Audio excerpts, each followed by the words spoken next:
Et c'est au tour de Catherine Blanc, sexologue et psychanalyste à Paris, de venir avec nous pour sa chronique. Alors Catherine, aujourd'hui, on va finir la semaine avec une question de Victoria. On l'écoute. Bonjour Catherine. Alors voilà, moi j'ai jamais utilisé de sextoy. J'entends beaucoup parler d'un aspirateur clitoridien.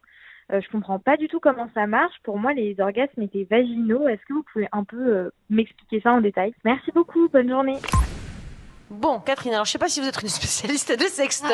Non, pas forcément. En tout cas, techniquement, j'imagine que vous les connaissez pas tous. Non, j'ai oublié mon catalogue. Voilà, c'est ça. On n'est pas vendeuse. Avant de venir ici, voilà. Mais je suis ravie qu'elle ait donc une connaissance. Victoria est formidable. Bon, de toute façon, dans les sextoys, il y en a pour tous les goûts, tous les goûts. Voilà, c'est quoi la différence? Moi, j'en avais jamais entendu parler, pour tout vous dire, de cet aspirateur. Le seul que je connaisse, moi, c'est celui que je passe chez moi dans mon salon pour la poussière. L'aspirateur, donc clitoridien, vaginal.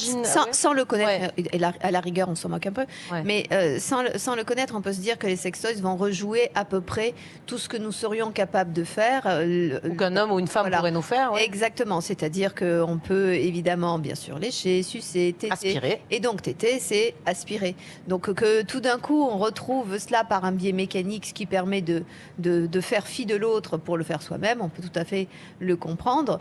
Maintenant, évidemment, il faut savoir qu'un clitoris est sensible. Il y a des moments, moi, jamais rentrer un aspirateur, ça fait peur, je trouve. Mais bon. Vous savez, rentrer un aspirateur, c'est pas. Non, pas rentrer un aspirateur. Non, mais c'est pour le clitoris, donc ça rentre pas puisque ça reste à l'extérieur. Donc c'est censé mimer la bouche, c'est ça, comme si oui, on c'est aspirait, ça, c'est ça. Comme une tête, quoi. J'ai l'impression. Est-ce que c'est agréable? Je crois qu'elle sait pas, Catherine. Alors, j'ai pas testé l'aspirateur. Je suis désolée.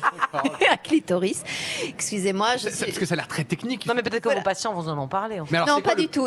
Heureusement que je viens à Europe 1, ça m'upgrade. Ça vous ouvre un peu les... Exactement. Est-ce que c'est quoi le bon premier sextoy à avoir pour une femme? Est-ce qu'il faut commencer avec une plume? Ah oui, vous l'avez dit, c'est vrai. Vous aviez parlé. J'adore l'idée. Je pense que le départ, c'est tout ce qui est en douceur, tout ce qui est et ce qui va du coup titiller et suggérer et à la fois les sensations et à la fois l'imaginaire. Si vous avez sur votre bras, vous fermez les yeux et vous avez une petite bête qui grimpe tout doucement, votre imaginaire va beaucoup plus loin que si vous avez une grosse paluche qui se pose sur votre bras. Votre imaginaire s'arrête à la grosse paluche parce que comme c'est un peu intrusif, vous êtes tout de suite dans l'accueil de ce mouvement un peu sec. Alors que la petite plume ou la petite bestiole qui monte sous votre bras vous fait imaginer des choses délicieuses ou effrayantes, le cas échéant, mais en tout cas, ça ouvre beaucoup plus votre imaginaire. Donc là, le petit aspirateur... Bon, alors l'aspirateur, je pense qu'on on va s'arrêter là, parce qu'on ne le connaît pas, cet objet, nouveau. Non, mais ce que je veux dire, si, on peut se dire que ne nous effrayons pas du sujet. D'ailleurs, c'est pas un aspirateur comme celui que vous avez, Mélanie, chez vous. Mais c'est évidemment, ça raconte le besoin de téter, de succion, donc ça informe sur le fait que quand on fait un cunnilingus, ce peut être des gestes que l'on peut faire. Encore une fois, un cunnilingus, un clitoris est extrêmement sensible, donc dans la mesure où il est sensible, il y a des moments où ce genre de choses pourrait être très agréable et à d'autres moments absolument insupportable. Mais elle pose la question, les orgasmes ne sont pas vaginaux, elle croyait, en fait, c'est ça, là, elle découvre en fait aussi la possibilité d'avoir des orgasmes clitoridiens. C'est ça, c'est-à-dire qu'effectivement, ce clitoris a une vie en propre et d'ailleurs, il participe de tous les ressentis au niveau vaginal. On a beaucoup scindé les choses comme si on avait deux organes, on a un seul et même sexe qui est d'une grande complexité. Et le clitoris a des racines qui vont tout le long justement du vagin et que donc la stimulation vaginale est aussi une stimulation clitoridienne par voie interne du corps du clitoris, mais pas du gland du clitoris.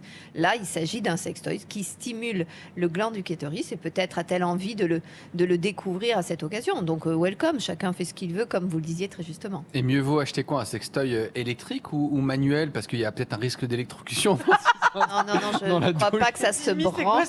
Non, ça c'était notre chantier. Mais du coup, parce qu'en fait, le raccourci qu'on peut faire, c'est qu'une femme, pour se masturber, a forcément besoin d'un sextoy. On peut se masturber sans sextoy, d'ailleurs. Bien sûr.